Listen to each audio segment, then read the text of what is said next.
Hey guys, so a really quick video what I wanted to share with you is that you can really skip cutscenes in a Spider-Man Miles Morales. I was looking for all the Reddit threads and everything to try to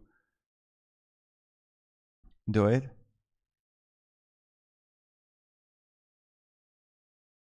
And it's like, you can't really do it. And it is like the same thing for many games from the Sony, that it's not possible to do it.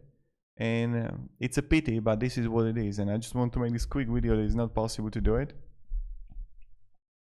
So thank you very much for watching and have a great day and goodbye.